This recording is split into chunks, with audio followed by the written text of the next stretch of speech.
पंहिंजे बेवफ़ा महबूब खे मयारनि ऐं ॾोरापनि सां नई टहिजे भलोड़ कंपेर ऐं शाइर शाद यूनस लिगारी ख़त लिखियो। अॼु उहे चूंड अहसास कया आहिनि नवाबाद वासी नौजवान शाइर ऐं जग मशहूर एडिटर साजिद अली महर। हा बेवफ़ा, तोखे कहिड़ी ख़बर त तुंहिंजे विछड़ी वञण खां पोइ मां केॾो रुनो आहियां। तुंहिंजे जुदा थी वञण वारे ॾींहं खां वठी अॼु ॾींहं ताईं मूं कीअं ॾींहं कटिया आहिनि, कीअं रातियूं गुज़ारियूं अथमि, तुंहिंजी तोखे कहिड़ी ॼाण बेवफ़ा।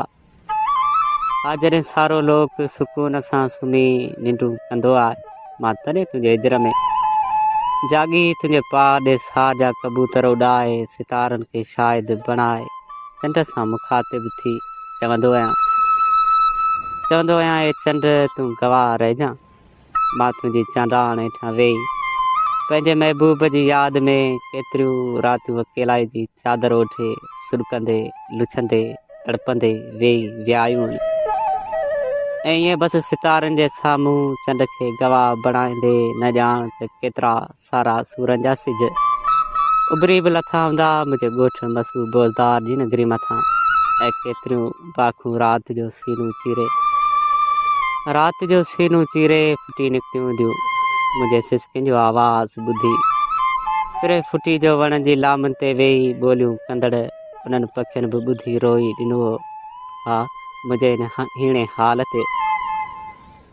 हिन हीणे हाल ते चंड सितारनि सां गॾु आसमान मां बि अहसास जे ॻोढ़नि जो मींहुं वठो। ए काश मुंहिंजे हुन बेवसी जे आलम खे मुंहिंजी निंढड़ी मासूम दिलि अंदरि हलचल मचाईंदड़ उन जबल जहिड़े दर्द खे तूं महसूसु करे सघीं हा ऐं मुंहिंजे अखिड़ियुनि मां वेही गिलनि जे ॻोठ मथां किरंदड़ ॻोढ़नि जे गरम पाणी खे पंहिंजे हिनाई हथनि सां उगी सघीं हा। मुंहिंजे सीने में फत कंदड़ दर्द खे को करार ॾेई सघीं हा। पंहिंजी छाती मुंहिंजे सीने ते रखी मुंहिंजे दर्द जी शिदत घटाए सघीं हा। पर न ईअं तो न कयो ऐं करीं बि कीअं, छो जो तो त पंहिंजूं वाटूं अलॻि करे वरितियूं हुयूं मूंखां। हा तो त मोहबतनि जा फसल भेले बेवफ़ाइनि बेरुखियुनि जा ॿिज छटे चुको आहीं। तो पंहिंजे दिलि जे ज़मीन मथां फुटल मुंहिंजे प्यार जे गुलाबनि खे पंहिंजे हथनि सां पटे मरोड़े के ॿिए जी चाहतनि जा राबेल पोखे छॾिया हुआ। मूंसां कयल हर हिकु वाइदे जो गलो दॿाए के ॿिए जे ख्वाबनि खे जनम ॾेई उन जे ख़्याल जे ॿारनि खे पंहिंजे दिलि जे हिंदोरे में लोॾण लॻो आहीं। हा मुंहिंजा सभु प्यार तोखे विसरी वियल ॻाल्हि या विसारे वेठो आहीं। मुंहिंजी मुंहिंजी वफ़ा खे गुज़री वियल वक़्तु सम्झी भुलाए छॾियो हुई, पर वसनि जा भूंगा डाहे फनी भोरा भोर बि करे छॾिया हुई। हा तो त एतबार जा सभई लीका लताड़े चुको ऐं बेवफ़ा तूं एॾो संग दिलि ऐं कठोर दिलि बणिजी वेंदे मूंखे लंबे बि न हो। मूंसां कयल हर हिकु वचन कौल करार तो विसारे छॾियो। तेरा हिकु वाइदा था हर वाइदे के पीछे मिलेगा तू मुझे हर गली हर दरवाजे के पीछे। पर बेवफ़ा तोखां हर हिकु उहो वाइदो विसरी वियो जेको तो मूंसां कयो। तुंहिंजा सभु कसम कौल कूड़ा थी विया जेके तो मूंसां कया हुआ। बेवफ़ा तोखे त पंहिंजी मंज़िल मिली वई, तो त वञी सेजूं माणियूं तुंहिंजा हथड़ा हिना जे रंगनि सां रंगिया। ऐं हा काल तोखे जेके ॾिठे कोन थे वणिया, अॼु तुंहिंजी ॿाहुनि जा हार बणिजी वई। सभु वक़्त जा फेरा आहिनि ॾोह कंहिंजो बि न आहे। कॾहिं तुंहिंजे चपनि जूं चुमियूं सभु मुंहिंजे गलनि जे नाव हूंदियूं हुयूं।